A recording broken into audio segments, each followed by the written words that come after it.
So soon enough we realized that capacity building wasn't going to really help women grow their micro enterprises. And we realized that in order to see the change we wanted to impact, we needed to start considering the women as part of the system and not as the problem and the solution in and of itself. And that's when we started partnering with the largest and fastest growing companies in the country. And with them we worked on quantifying the cost of exclusion for the actual private sector.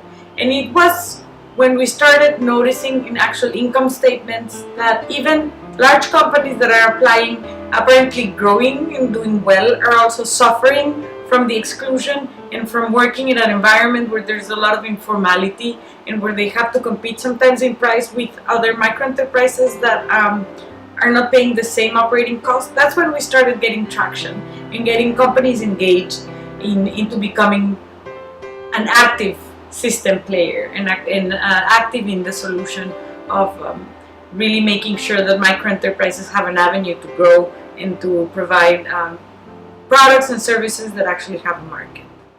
So we work in big cities because that's where most of the population in Mexico lives. 80% of the Mexican population lives in urban areas, and there are certain studies that said that for 2030, 60% of the Mexican population will live in the 20 largest cities of the country. And the challenges in these cities are in this order. Number 1, employment. Number 2, security. Number 3, mobility.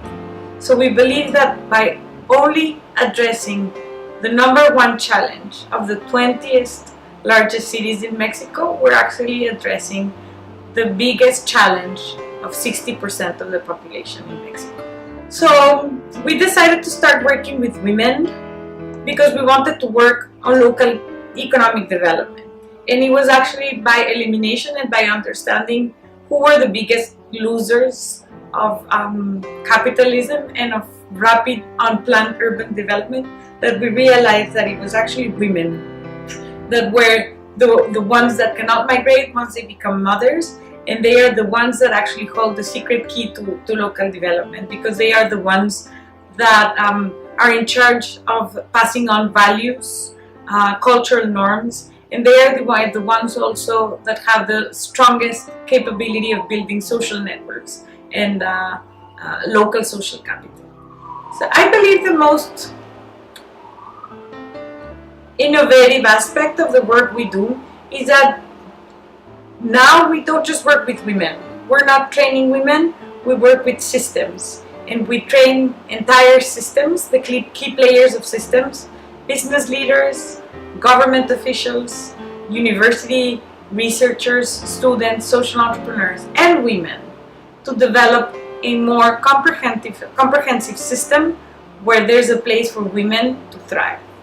And so we train everyone to the skills that we believe will actually prepare them for the future.